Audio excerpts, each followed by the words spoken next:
মাতৃ অসমা শীৰ্ষক এই শ্ৰুতিমধুৰ গীতৰ বাবে আমি দিগন্ত ভাৰতী ডাঙৰীয়াক ধন্যবাদ জ্ঞাপন কৰিছোঁ. A big round of applause, ladies and gentlemen, once again to the choir and music arranger and designer Diganta Bharati.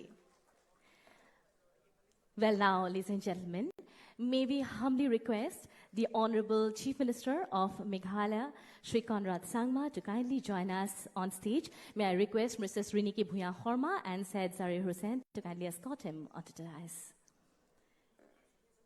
We welcome you, sir. এতিয়া আমি মঞ্চলৈ আমন্ত্ৰণ জনাইছো সন্মানীয় শ্ৰী হিতেন্দ্ৰনাথ গোস্বামী মহোদয়ক. তেখেতক আদৰি আনিব নিউজ লেবৰ chief managing editor Syed Zahir Hussain ডাঙৰীয়াই আৰু শ্ৰীমতী ৰিণিকী ভূঞা শৰ্মা বাইদেৱে. স্বাগতম জনাইছো. আসন গ্ৰহণ কৰিবলৈ আমি অনুৰোধ জনালোঁ.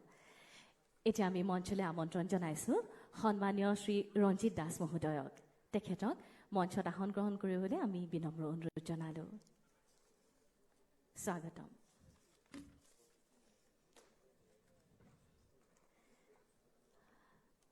We are elated to have all our guests on the dais today for this auspicious occasion. May I now request Mrs. Riniki Bhuya Horma to felicitate our chief guest, Honorable Chief Minister of Meghalaya, Shri Conrad Sangma.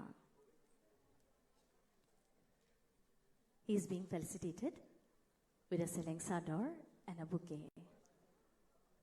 তেখেতক আজি আমাৰ মাজত মুখ্য অতিথি হিচাপে পাই আমি আনন্দিত হৈছোঁ. স্বাগতম জনাইছোঁ পুনৰবাৰ আজি এই সভাখনিলৈ. Welcome U sir. আমাৰ অতিথি সন্মানীয় শ্ৰী হিতেন্দ্ৰনাথ গোস্বামী মহোদয়ক সম্বৰ্ধনা জনাব ডক্টৰ হিমন্ত বিশ্ব শৰ্মাৰ পুত্ৰ শ্ৰী নন্দিল শৰ্মাই.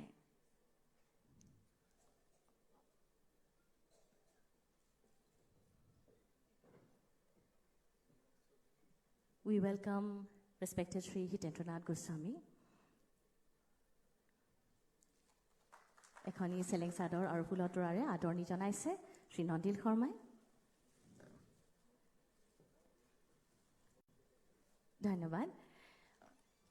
সন্মানীয় শ্ৰী ৰঞ্জিত দাস মহোদয়ক সম্বৰ্ধনা জনাব সুকন্যা শৰ্মাই. আমি সুকন্যাক মঞ্চলৈ আমন্ত্ৰণ জনাইছোঁ আৰু আদৰণি জনাইছোঁ আমাৰ সন্মানীয় অতিথি শ্ৰী ৰঞ্জিত দাস মহোদয়ক আজিৰ এই সভাখনিলৈ.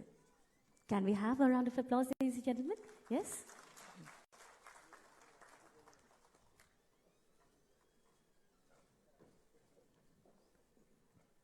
Thank you so much.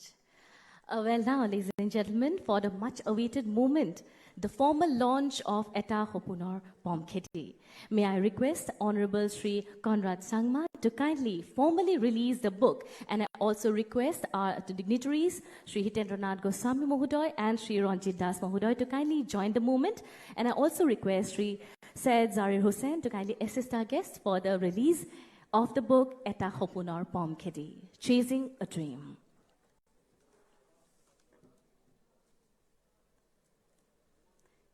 Well, yes, ladies and gentlemen, this is the moment for which we all were waiting. The formal launch of Eta Hopunor Pomkheti. Can we have a round of applause, ladies and gentlemen?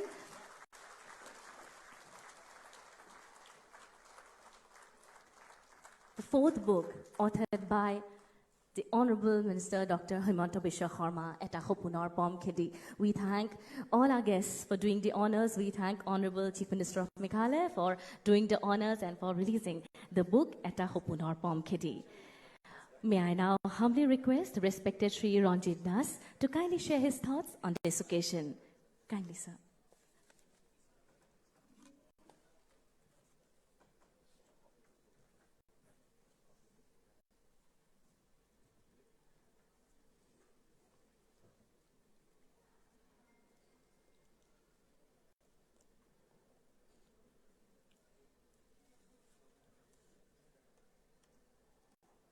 ভাৰতৰ ৰাজনীতি জগতৰ এক উজ্জ্বল নক্ষত্ৰ, অসম চৰকাৰৰ এক জ্যেষ্ঠ মন্ত্ৰী doctor Himanta Biswa Sharma ডাঙৰীয়াৰ বিভিন্ন বক্তব্যৰ আধাৰত প্ৰস্তুত কৰা গ্ৰন্থ এটা সপোনৰ পমখেতি আৰু এই এটা সপোনৰ পম খেদি যি গ্ৰন্থখন আজি মুকলি হোৱা অনুষ্ঠানত উপস্থিত থকা উত্তৰ পূৰ্বাঞ্চলৰ ৰাজনীতিৰ এক বিশেষ ভূমিকা থকা মেঘালয়ৰ মুখ্যমন্ত্ৰী শ্ৰদ্ধাৰ কৰ্ণাড চাংমা ডাঙৰীয়া, আজি এই অনুষ্ঠানত উপস্থিত থকা অসম বিধানসভাৰ অধ্যক্ষ মাননীয় হিতেন্দ্ৰনাথ গোস্বামী ডাঙৰীয়া, ইয়াত উপস্থিত থকা ডক্টৰ হিমন্ত বিশ্ব শৰ্মা ডাঙৰীয়াৰ মাতৃ তথা ডক্টৰ হিমন্ত বিশ্ব শৰ্মা ডাঙৰীয়াৰ লগতে বিভিন্ন ক্ষেত্ৰৰ পৰা আহি উপস্থিত হোৱা অসমৰ বিভিন্ন ক্ষেত্ৰত নিজকে প্ৰতিষ্ঠা কৰিবলৈ সক্ষম হোৱা আজিৰ শ্ৰদ্ধাৰ সুধীবৃন্দ আৰু মোৰ প্ৰাক্তন সতীৰ্থ সাংবাদিক বন্ধুসকল, আজিৰ পৰা কিছুদিন আগতে ডক্টৰ হিমন্ত বিশ্ব শৰ্মা ডাঙৰীয়াই মোক জনাইছিলে যে প্ৰায় 25টা স্পীচৰ তেওঁৰ যি বক্তব্য বিভিন্ন ক্ষেত্ৰত, এয়া বিধানসভাতে হওক বা বিধানসভাৰ বাহিৰতে হওক বা ৰাজনৈতিক জগতৰে হওক বা অৰাজনৈতিক জগতৰে হওক, তেনেকুৱা 25টা তেওঁৰ বক্তব্য বা বক্তৃতাৰ আধাৰত বা নিবন্ধ হিচাপে লিখি পেলাই পৰৱৰ্তী সময়ত গ্ৰন্থ হিচাপে প্ৰস্তুত কৰাৰ এক পৰিকল্পনা হাতত লৈছিলে। আৰু তেখেতে মোক কৈছিলে যে আপুনি যিহেতু অসম বিধানসভাৰ প্ৰাক্তন অধ্যক্ষ আৰু যিহেতু দলৰো যিহেতু সভাপতি, গতিকে আপুনি উপস্থিত থাকিব লাগে বুলি মোক জনাইছিলে। আৰু মই তেতিয়াই আনন্দৰে তেওঁৰ অনুৰোধ মই গ্ৰহণ কৰিছিলোঁ, কাৰণ এইকাৰণে যে যোৱা 10টা বছৰে তেখেতক বিভিন্ন সময়ত 5টা বছৰে মই বিৰোধী হিচাপে পাইছিলোঁ তেখেতক একে বিধানসভাৰ মজিয়াত, আৰু এতিয়া আমাৰ দলৰে মন্ত্ৰী হিচাপে পাইছোঁ। পূৰ্বতে ৰাজনৈতিক দলৰ বিৰোধী দলৰ ব্যক্তি হিচাপে পাইছিলোঁ, এতিয়া দলৰ সতীৰ্থ হিচাপে পাইছোঁ। গতিকে তেখেতৰ লগত যোৱা 10টা বছৰে মই বিভিন্ন ধৰণৰ সম্পৰ্ক এটা স্থাপন হৈছিলে আৰু বিভিন্ন কথা তেখেতৰ বক্তব্যৰ পৰা ময়ো নিজে বহু কথা জানিবলৈ পাৰিছিলোঁ, শিকিবলৈ পাৰিছিলোঁ, আৰু সেইটো মোৰ কাৰণে এটা সৌভাগ্য এটা আছিলে।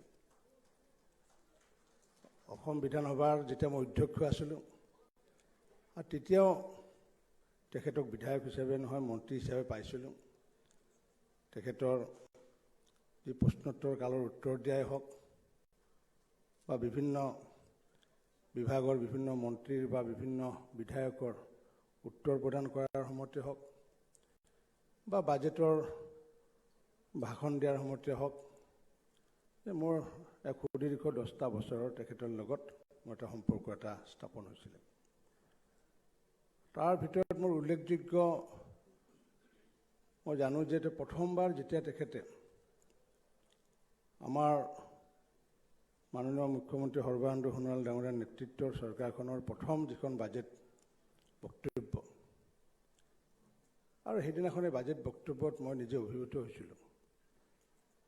2.5 ঘণ্টা সময়, মই জীৱনত 2.5 ঘণ্টা সময় মই শুনিছোঁ, কিন্তু মই নিজে দেখা নাছিলোঁ। বিভিন্ন তথ্য সম্বলিত গীতাৰ পৰা, নামঘোষাৰ পৰা, কীৰ্তনৰ পৰা, ভাগৱতৰ পৰা আদি কৰি, অৰ্থশাস্ত্ৰৰ পৰা আদি কৰি বিভিন্ন বিষয় সামৰি তেওঁ যি 2.5 ঘণ্টা জোৰা যি ভাষণ তেখেতে ৰাখিছিলে, আৰু সেই ভাষণ আমাৰ অসমৰ প্ৰতিগৰাকী ৰাইজৰ বাবে শুনিবলগীয়া বক্তব্য আছিলে। তাত শিকিবলগীয়া, জানিবলগীয়া বহু কথা তাত আছিলে। মই সেইদিনাখন নিজে উপলব্ধি কৰিছিলোঁ। পৰৱৰ্তী সময়ত তেখেতৰ, মইতো নাজানো ইয়াতে আছেনে নাই, কিন্তু সেইটো ভাষণ ইয়াতে থাকিলে অসমৰ ৰাইজৰ কাৰণে ভাল বুলি মই অনুভৱ কৰোঁ। পৰৱৰ্তী সময়ত বিভিন্ন বিষয়ৰ ওপৰত, বিশেষকৈ ৰাজনৈতিক বিষয়ৰ ওপৰতে হওক বা অৰ্থনৈতিক বিষয় সন্দৰ্ভতে হওক, তেখেতৰ বহু বক্তব্য আমি শুনিছোঁ। এটা বক্তব্য মোৰ শুনিবলৈ ৰৈ গ'ল, এইটো মোৰ মনত আক্ষেপ। বহুতে মোক কয়, স্বামী বিবেকানন্দৰ ওপৰত আজি কিছুদিন আগতে এক অনুষ্ঠানত তেখেতে উপস্থিত আছিলে আৰু তথ্য সম্বলিত সেই বক্তব্য তেখেতৰ যিসকলে শ্ৰোতা আছিলে শ্ৰোতাসকলে মোক কৈছে যে এই বক্তব্যটো শুনিবলগীয়া আছিলে, জানিবলগীয়া বহু তাত কথা আছে। গতিকে এইগৰাকী ব্যক্তি ডক্টৰ হিমন্ত বিশ্ব শৰ্মা ডাঙৰীয়া, মই সুদীৰ্ঘ 10টা বছৰত যি অভিজ্ঞতা মই পাইছোঁ, মই একেষাৰে যদি ক'ব খোজোঁ, ডক্টৰ হিমন্ত বিশ্ব শৰ্মা জ্ঞানৰ ভাণ্ডাৰ বুলি ক'ব পাৰি। কাৰণ বিভিন্ন বিষয়ত তেখেতৰ দখল আছে। তেখেতৰ অৰ্থশাস্ত্ৰৰ উপৰিও, আইনগত দিশৰ উপৰিও, চিকিৎসক বিষয়ৰ উপৰিও বিভিন্ন বিষয়ত তেখেতৰ লগত আলাপ আলোচনা কৰি আমি যিটো উপলব্ধি কৰিছোঁ, এই প্ৰকৃত অৰ্থত জ্ঞানৰ ভাণ্ডাৰ। গতিকে সেইগৰাকী জ্ঞানৰ ভাণ্ডাৰে এটা সপোনৰ পম খেতি নামৰ গ্ৰন্থখন যিখন প্ৰস্তুত কৰি উলিয়াইছে, মই ভাবোঁ অসমৰ ৰাইজৰ কাৰণে, যিসকলে বিভিন্ন সময়ত বিভিন্ন মতামত আগবঢ়ায়, যিসকলক সমাজৰ বিশেষ ব্যক্তি বুলি ধৰি লৈ আমাৰ অসমৰ সমাজখনে, সেই সমাজখনৰ বাবেও আচলতে এই গ্ৰন্থখন বহুত কামত আহিব বুলি মই অনুভৱ কৰোঁ। গতিকে মই বিশেষ বক্তব্য নাৰাখোঁ। জ্ঞানৰ ভাণ্ডাৰে যিখন গ্ৰন্থ প্ৰস্তুত কৰি উলিয়াইছে, তাৰ কাৰণে মই তেখেতকো ধন্যবাদ জনাইছোঁ। আৰু ইয়াত যিসকল ব্যক্তি জড়িত হৈ আছে সকলোকে মই আন্তৰিক ধন্যবাদ জনাই পেলাই, আৰু আজি এই অনুষ্ঠানত কৰ্ণত চাংমা ডাঙৰীয়াৰ লগত আমি একেলগে উপস্থিত হ'বলৈ পাইছোঁ। ময়ো মোৰ তৰফৰ পৰা তেখেতক চাংমা ডাঙৰীয়াক আন্তৰিক ধন্যবাদ জনাই, আৰু আজিৰ এই সুধী সমাজক মোৰ আন্তৰিক ধন্যবাদ জনাই পেলাই মই মোৰ বক্তব্য শেষ কৰিছোঁ। নমস্কাৰ, ধন্যবাদ।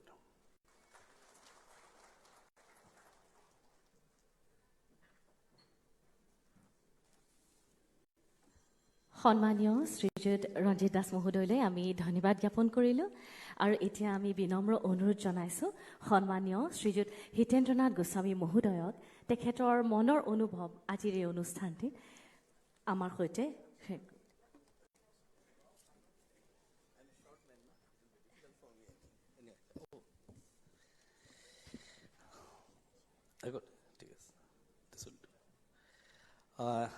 মঞ্চত উপস্থিত থকা মেঘালয়ৰ মুখ্যমন্ত্ৰী কৰ্ণৰ চাংমা ডাঙৰীয়া, মোৰ কাৰণে এটা আজি ভাল দিন, কাৰণ মই হিমন্ত বিশ্ব শৰ্মাৰ বক্তৃতা শুনাৰ যোৱা 5টা বছৰ মই ভালকৈ পালোঁ। প্ৰথমতে পাওঁতে তেখেতে য়ং ফাৰ্ষ্ট টাইম এণ্ট্ৰেণ্ট হিচাপে আহিছিল। 2001ত মই তেওঁক পাইছিলোঁ। আৰু এইটো কথা সত্য যে একেবাৰে সৰু অৱস্থাৰ পৰা তেখেত এজন সুবক্তা আছিল। আমি ইউনিভাৰ্চিটিত থাকোঁতে তেখেতে স্কুলত আছিল, আহিছিল, লেকচাৰ তেতিয়াৰ পৰা দিছিল ওপেন ফিল্ডত, আৰু যথেষ্ট শক্তিশালী বক্তৃতা তেতিয়াৰ পৰা দিছিল। আৰু সেইকাৰণে তেওঁৰ এই সপোনৰ প্ৰেমখেতি বুলি যিখন কিতাপত তেখেতৰ বিভিন্ন আৰ্টিকল, বিভিন্ন জেগাত দিয়া ভাষণ, বিধানসভাৰ উপৰিও অন্য ঠাইত দিয়া ভাষণক সন্নিৱিষ্ট কৰিছে। মই কিতাপখন এইমাত্ৰ পাই মই এটা লাইন পিছফালৰ পৰা গাইছোঁ যে এইটো বৰ দৰকাৰী কথা। প্ৰভাৱশালী বক্তৃতাই মানুহৰ আত্মাক উদ্বেলিত কৰে, নিৰাশাৰ মাজত আশাৰ সঞ্চাৰ কৰে, হাজাৰ শ্ৰোতাৰ চৰিত্ৰ সংশোধন কৰে,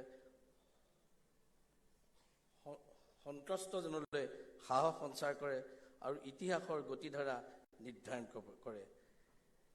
এই কথাবিলাক ইমান ধুনীয়াকৈ তেওঁৰ বক্তৃতাবিলাকত সন্নিৱিষ্ট হৈ আছে। আৰু এই কথাটো মই নাজানো এই কমেণ্টটো কোনে কৰিছে, it's a very wonderful comment. আৰু মই ভাবোঁ এই কথাটো তেখেতৰ যি বক্তৃতা তাক জাজ সম্পূৰ্ণ শুদ্ধভাৱে কৰিছে।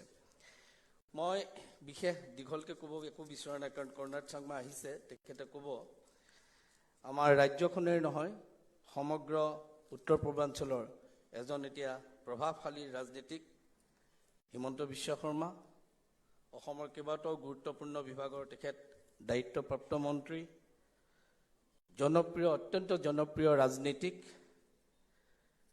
আৰু মই ভাবোঁ এই পুথিখনে তেখেতৰ অনুৰাগীসকলক নিশ্চয় যথেষ্টখিনি তেখেতৰ বিষয়ে জানিবলৈ সমল যোগাব।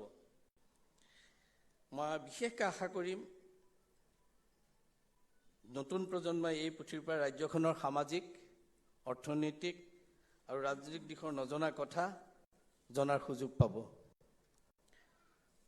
অত্যন্ত মেধা, তীক্ষ্ণ বুদ্ধি সম্পন্ন শৰ্মাই যি কাৰ্যতে হাত দিয়ে সেই কাৰ্য সফল প্ৰাপ্তি নোহোৱালৈকে তেওঁ কেতিয়াও বহি নাথাকে। সেইকাৰণে কেইদিনমানৰ আগতে মই এটা কমেণ্ট পঢ়িলোঁ, তেওঁ কোৱা নে কোনে নাজানো, যে তেওঁৰ কাৰণে 24 ঘণ্টাটো বহুত কম হৈছে, 26 ঘণ্টা হ'লে ভাল পালেহেঁতেন। এতিয়া এইটো তেওঁৰ কাৰণে সত্য। আমি 24 ঘণ্টাৰ পৰা 22 ঘণ্টামান হ'লে ভাল পাওঁ, কিন্তু তেখেতে 2 ঘণ্টা বঢ়াই লৈছে। এতিয়া সঁচাই ভাল, এইটো এটা সাংঘাতিক য়ং জেনেৰেশ্যনক ইনস্পায়াৰ কৰিব পৰা এটা কমেণ্ট। বিধানসভাত যিকেইটা বক্তৃতা যোৱা 5 বছৰ শুনিছোঁ, সেই বক্তৃতাত তেওঁৰ সাহিত্য প্ৰতিভা, চিন্তাৰ পৰিষ্কাৰ যিটো একদম স্পষ্টভাৱে তেওঁ কি চিন্তা কৰে তাক প্ৰকাশ কৰে, আৰু আৰ্তজনৰ প্ৰতি থকা তেখেতৰ যিটো গুৰু দায়বদ্ধতা, সেই দায়বদ্ধতা এই স্পীচবিলাকত সোমাই আছে। মই বহুত স্কিম দেখিলোঁ এই যোৱা 5টা বছৰ তেখেতে এনাউন্স কৰা, তেখেতে কথাখিনি বাজেটত প্লেচ কৰা, যিবিলাক সাধাৰণ শ্ৰেণীৰ মানুহক অত্যন্ত সকাহ দিছে।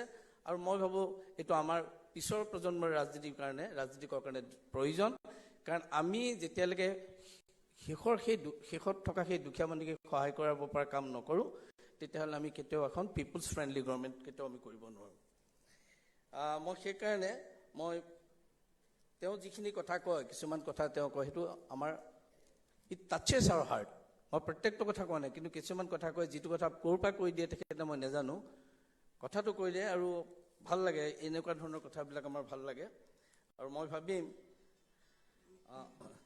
তেওঁৰ স্পষ্টভাৱে তেওঁৰ ক্লেৰিটি অফ থট আছে, আৰু তেওঁৰ আণ্ডাৰষ্টেণ্ডিং আছে socio' political scenario', north east ৰিজনৰ ছ'চিঅ' পলিটিকেল চিনাৰিঅ'ৰ ওপৰত। তেওঁৰ clarity of thought and understanding এইটো সাংঘাতিক, তেওঁক ভগৱানে গড গিফ্টেড বস্তু। আৰু মই আশা কৰিম তেখেতে নৰ্থ ইষ্টত নহয়, দেশতো তেখেতে দপদপাবলৈ সক্ষম হ'ব। মই সেইকাৰণে কৈছোঁ যে Himanta Biswa Sharma is a phenomena itself. Himself he is a phenomena. You may not agree with him, but you cannot ignore his voice. মই সেইকাৰণে আৰু in Northeast politics, Mr. Sangma, I think he has played a very vital role.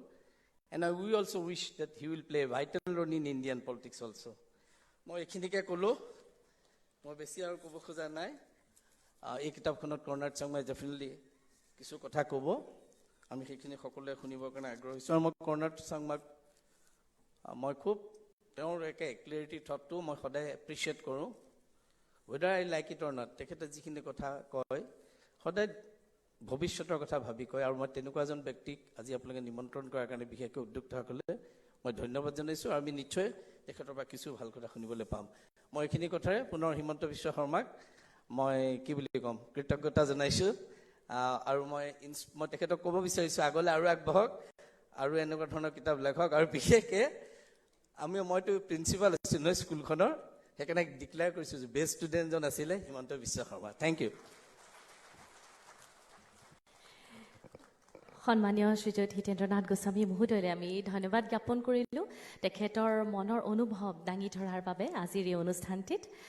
May I now, ladies and gentlemen, humbly request the Honorable Chief Minister of Meghalaya, Shri Conrad Sangma, to kindly share his thoughts on this occasion. Kindly, sir.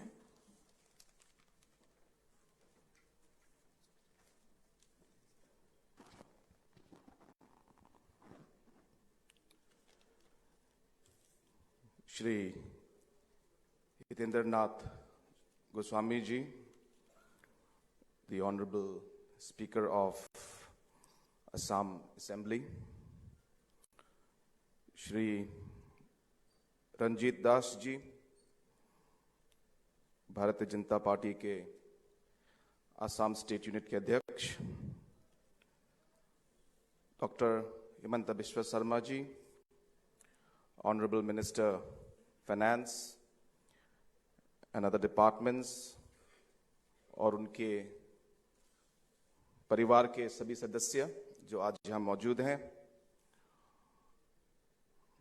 जो publishers और जिन लोगों ने आज इस किताब को release करने के लिए जिन्होंने हाथ दिया, काम किया, और आज इस ओकेजन में अलग अलग जगहों से, अलग अलग स्टेट से इस प्रोग्राम में भाग लेने के लिए जो सभी आए, और सभी दोस्तों जो आज यहां पे मौजूद हैं. In the beginning, when I was received a call from Dr. Sarma for the invitation to release this book, I was very, very pleasantly surprised.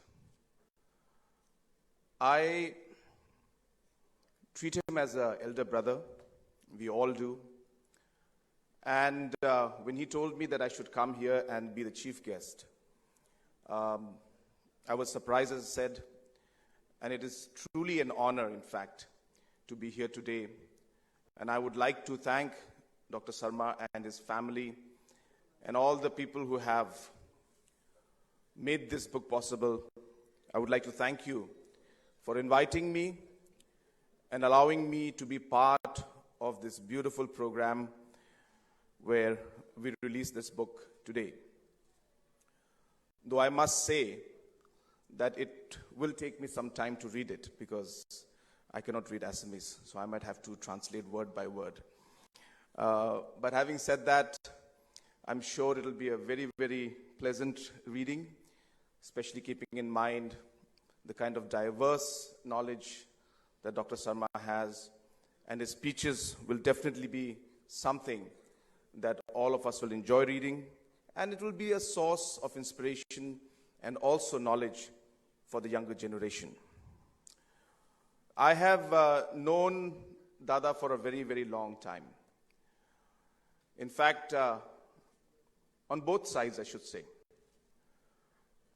In 2009, we had a political crisis in Meghalaya when our government was there.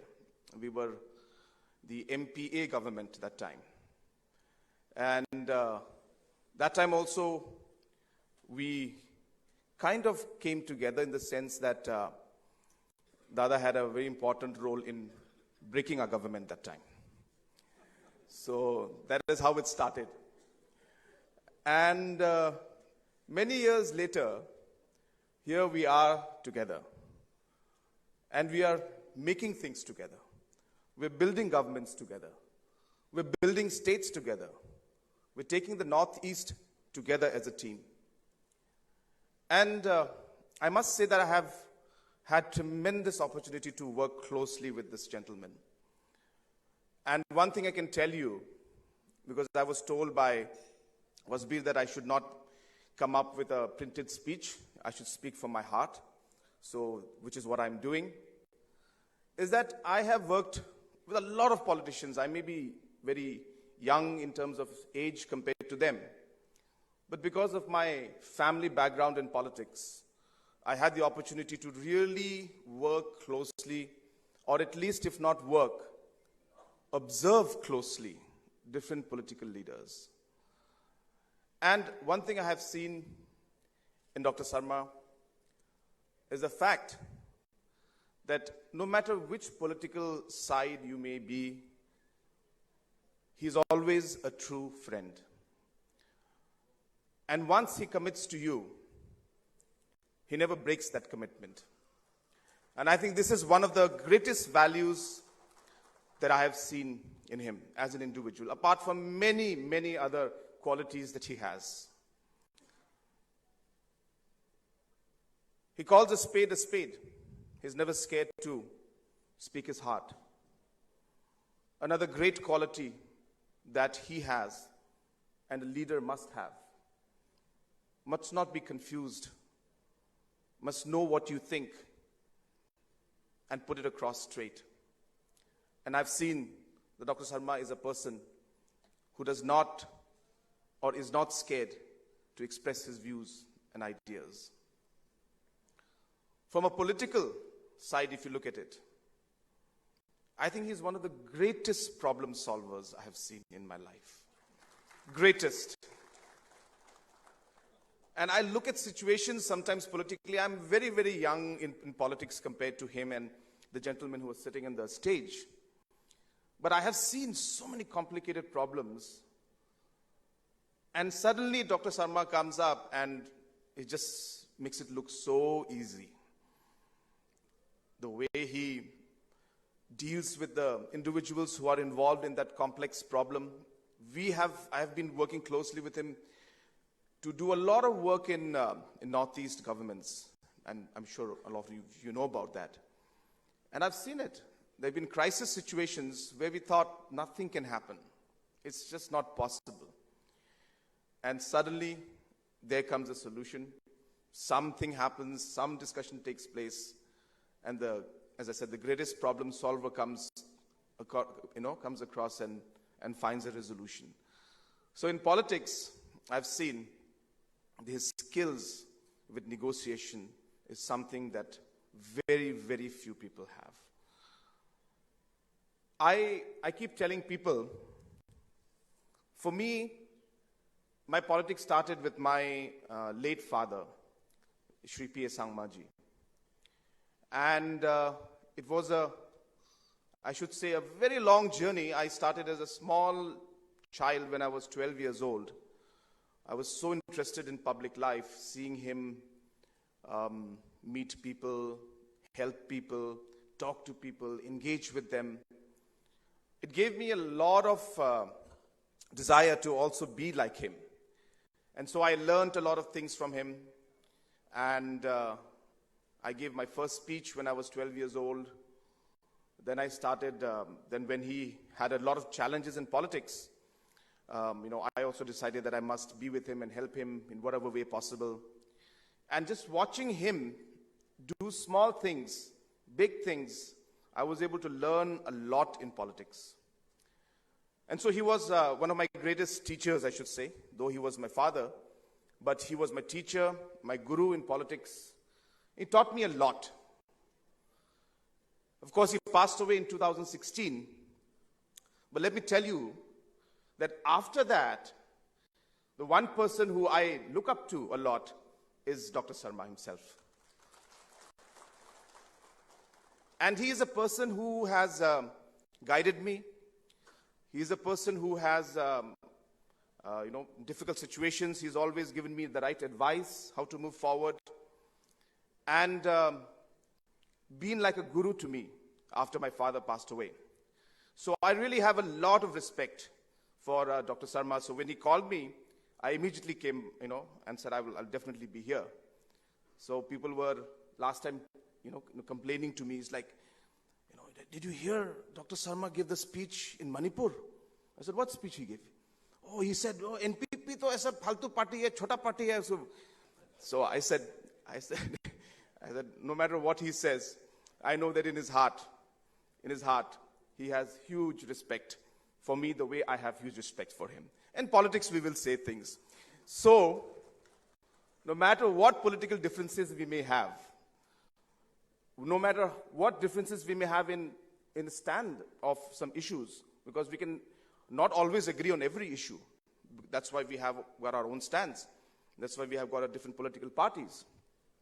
But the relationship that I've had with Dr. Himanta Biswa Sarma is something that has been a very, very special experience for me and a journey for me.